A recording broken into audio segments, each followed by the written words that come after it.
Today I'm taking limes for a spin beyond the card making world, out in the wild even.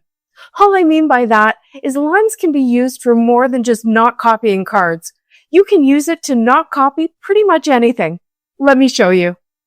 I follow a number of artists on Instagram, some because I think I can make cards that look like their art, and some just because I like what they create.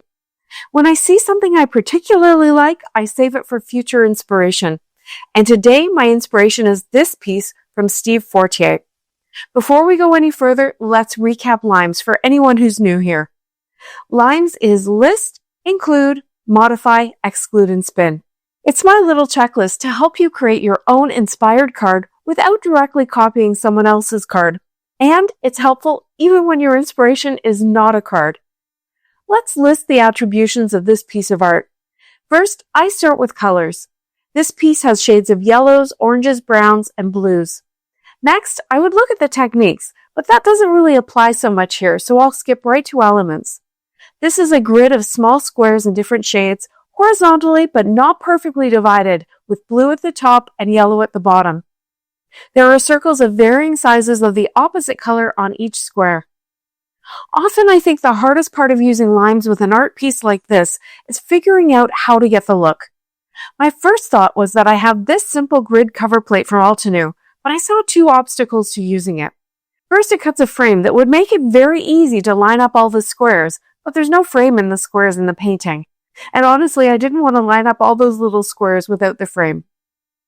The next challenge is translating the colors in the art piece to the colors you have in your craft room. I've been working with my Catherine Pooler inks for years now, and I know them pretty well, and I don't worry about getting an exact match. What I'm looking for here is some good contrast between the shades of blue and between the shades of yellows. And you're going to see pretty soon, I don't always get it right. I looked through my stash until I came up with this new stencil from Tailored Expressions. It's very simple, a bunch of squares that you can turn 4 times to fill in a checkerboard.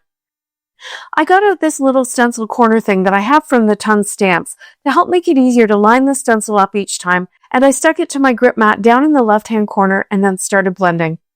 You can use it with different colors each turn, but to get the look I'm going for, I really need blue on the top and yellow on the bottom each time. I chose Fiesta Blue, Juniper Mist, and Glacier as my 3 blues, and I put them down through the squares at the top side of the stencil, kind of randomly. I really want to have brighter and darker areas, and more than one color in some of the squares. I even brought some of the blue into the yellow area, but just lightly, so there will be some overlap and blending between the colors. For my yellows, I used goldenrod, amber, and gingerbread, and like before, I applied them randomly and even up into the blue areas. Because I'm turning the stencil, but I want the colors in the same area of my cardstock each time, I did have to wash it between each layer. I brought it back, turned it, and used that little quarter to help me line it up. I still had to be very careful to try and line up the square holes with the previous squares I had inked. It's really easy to get it not in the right place if you're not careful. I started with random blues, and I didn't bring them quite as far down this time, and then the yellows. You can see I'm getting more blending between the two in that middle area. Now I think this look is actually kind of cool. I love that even where the colors are quite similar, you can still see the definition of the squares, and some of the edges are not perfectly clean because of how juicy my ink pads are, but they'll fill in with the next 2 layers of stenciling. I'm really enjoying the idea of being inspired by art to make cards, but there's other ways to use art as inspiration in card making. My friend Sasha is using art supplies to make cards as part of her regular Saturday night crafting, and I'll link you to her video at the end of this one. I washed the stencil and I turned it again, and then I blended my ink again. And this is a great way to create kind of a gingham look if you want to. And then I washed it again, and I turned it for the last time, and I applied that last layer of ink. It's looking a little rough right now, but it'll smooth out as it dries. And I see some white marks where I didn't get the squares lined up exactly right. So I took the lightest color of each and I lightly blended it to just soften that down and fill it in a bit more.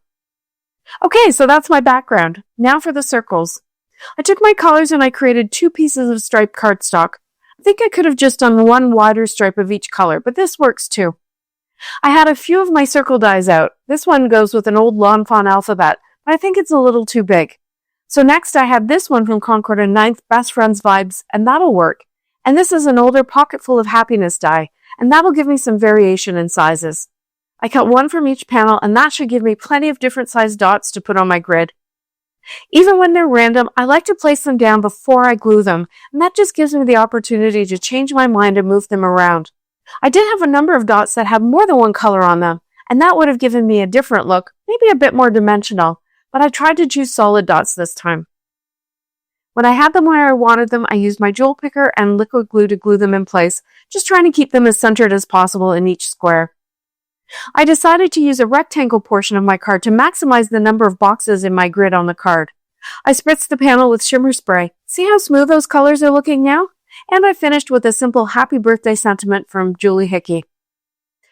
You know that feeling you get when your card turns out exactly the way you wanted? This wasn't that. It has a lot of the elements, but something wasn't feeling quite right. I definitely needed an orangier orange in my color mix, but I also think it was the scale of the squares. This looks more like just a small part of the original painting. I sat with it for a day, and just as I was about to put the stencil away, I figured out a way to get a different look with the same stencil. I chose another set of colors that the artist had used himself, and I made the same grid as for card number 1.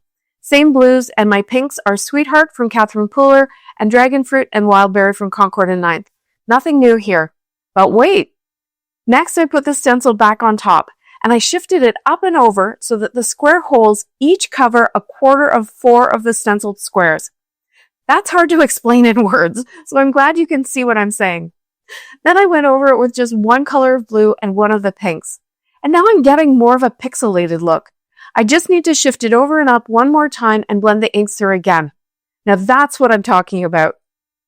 For my dots, I again created a striped piece of cardstock, and then I ran it through my die cutting machine with the signature polka dot cover plate from a Jillian Advanced design. And then I started the work of putting the dots on the background. I put down a dab of glue in the center of each square for one row, and then I placed the dots before moving on to the next row. I'm sure you noticed that this time I don't have any variety in the sizes of my dots. And through the process, there was a couple of times when I was worried that I wasn't even going to have enough. But in the end, I did. And that just meant I don't have a ton of leftovers to either store or throw out, which is nice. Again, I spritzed the panel with shimmer spray, and I finished it with a stamped happy birthday from Tailored Expressions. You know that feeling you get when your card turns out exactly the way you wanted it to? This time I got it. I could have done a bit better with more of a mix in the sizes of the circles, but I did do better with the colors this time, and honestly, this background just makes me happy.